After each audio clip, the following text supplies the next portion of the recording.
Hello friends, నమస్తే. Welcome back to my channel. మనసంతా నువ్వే ఈరోజు సీరియల్లో అయితే హైలైట్గా నిలిచింది. మధు ఒక ప్లాన్తో పొలిటీషియన్ని వెంట పెట్టుకొని పంతులు గారి ఇంటికి వస్తుంది. మనం ఎలాగైనా పంతులు గారిని అత్తయ్య దగ్గరికి తీసుకెళ్ళి నిజం చెప్పిస్తే ఆ షాక్కి అత్తయ్య కోమాలోకి వెళ్ళడం ఖాయం అని మధు అనడంతో పొలిటీషియన్, నువ్వు సూపర్ మధు, కానీ ఆ రోజు ఎన్ని ప్రశ్నలు వేసినా తను నిజం చెప్పలేదు కదా అని అడుగుతాడు. దానికి మధు చాలా కాన్ఫిడెంట్గా, ఇప్పుడు చెప్తాడు రండి అంటూ పంతులు గారి ముందుకు వెళ్తారు. వాళ్ళని చూడగానే పంతులు గారు కంగారు పడుతూ, అమ్మా ఏంటి ఇంత దూరం వచ్చారు, చెప్తే నేనే వచ్చేవాడిని కదమ్మా అంటారు. దానికి మధు చాలా సీరియస్గా, పర్లేదు పంతులు గారు అంటుంది. ఎందుకు వచ్చారని పంతులు గారు అడిగ్గా మధు అసలు విషయం బయట పెడుతుంది. పంతులు గారు, మీరు కట్టించిన ఇల్లు ఒక చెరువు కబ్జా చేసి కట్టించారట కదా అని మధు అంటుంది. దానికి ఆయన షాక్ అవుతూ, అదేంటి, ఇక్కడ చెరువు ఎక్కడ ఉంది అని అడుగుతారు. మధు పొలిటీషియన్ని చూపిస్తూ, మేం తెస్తాం కదా ఆధారాలు, ఈయన చేసే పని అదే, అయినా త్వరలోనే మీ కూతురు పెళ్లి కూడా పెట్టుకున్నారు కదా అని బ్లాక్మెయిల్ చేస్తుంది. మధు అసలు ప్రశ్న వేస్తుంది. నాకు ఇప్పుడు ఒకటే తెలియాలి, ఆ రోజు సింధు పిండ ప్రదానం చేయించింది ఎవరికో మాకు తెలియాలి అని గట్టిగా అడుగుతుంది. పంతులు గారు భయపడిపోతూ, వద్దమ్మా వద్దు, నన్ను వదిలేయండి అని వేడుకుంటారు. కానీ మధు అస్సలు తగ్గకపోవడంతో చివరకు తట్టుకోలేక పంతులు అసలు నిజం చెప్పేస్తాడు. ఆ రోజు నేను పిండ ప్రదానం చేయించింది చంద్రగారికేనమ్మా. నిజం తెలియగానే మధు, అయితే ఇప్పుడు మా ఇంటికి వచ్చి అత్తయ్యకి ఈ నిజం చెప్పాలి అని ఆర్డర్ వేస్తుంది. పంతులు గారు భయంతో, వద్దమ్మా నేను రాలేను, నన్ను వదిలేయండి అని బ్రతిమలాడతారు. అప్పుడు మధు ఆఖరి వార్నింగ్ ఇస్తుంది. మీరు రాకపోతే మీ కుటుంబం పరువు పోతుంది, మీ కూతురు పెళ్లి కూడా ఆగిపోతుంది, వెళ్దామా అని అడుగుతుంది. దానికి తోడు పొలిటీషియన్ కూడా గట్టిగా, నువ్వు వస్తావా లేదంటే నన్ను కేసులో ఇరికించమంటావా అని బెదిరిస్తూ ఉంటాడు. ఇక చేసేదేమీ లేక తన కూతురు పెళ్లి కుటుంబ పరువు కోసం పంతులు గారు ఒప్పుకోవడంతో వాళ్ళు ఆయన్ను బలవంతంగా అక్కడి నుండి తీసుకువెళ్తారు.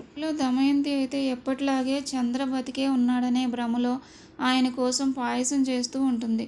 అది చూసి యష్ తట్టుకోలేక సింధుతో బాధపడతాడు. సింధు, అమ్మకి నిజం తెలిస్తే ఏమైపోతుందో అని ఇంతకాలం దాచాం, కానీ ఇప్పుడు నిజం తెలిసినా అమ్మ పరిస్థితి దారుణంగా తయారైంది.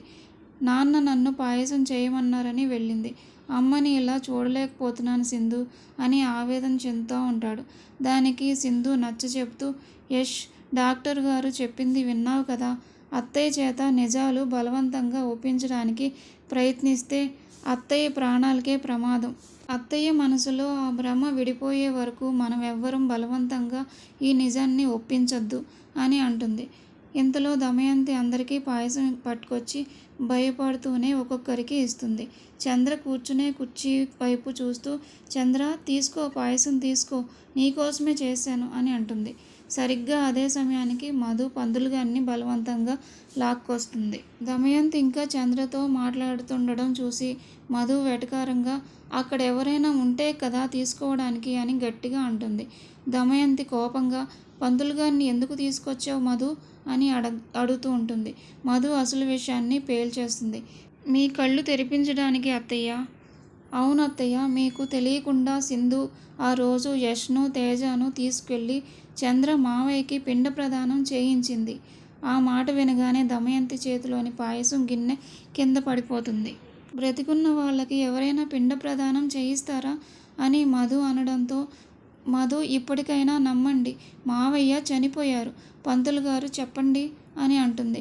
పంతులు గారు భయపడుతూ, అవునమ్మా, ఆ రోజు పిండ ప్రదానం చేయించింది చంద్రగారికేనమ్మా, ఈ విషయం ఎవరికీ చెప్పొద్దని సింధు నా కాళ్ళు పట్టుకుంది అని నిజం చెప్పేస్తాడు.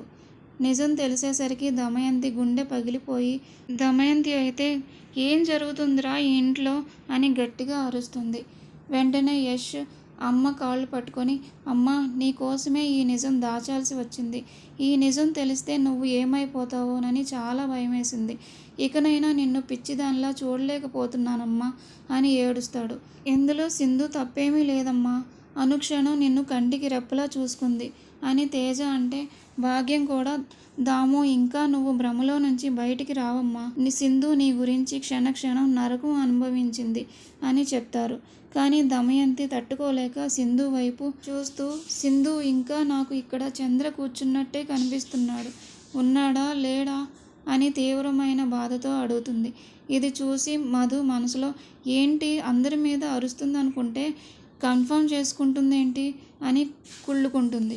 అప్పుడు సింధు ఏడుస్తూ, అత్తయ్య మావయ్య మనకి లేరు, మీ మీద ప్రేమతో మిమ్మల్ని వదిలి వెళ్ళలేక మావయ్య ఆత్మ మీ చుట్టూనే తిరుగుతోంది.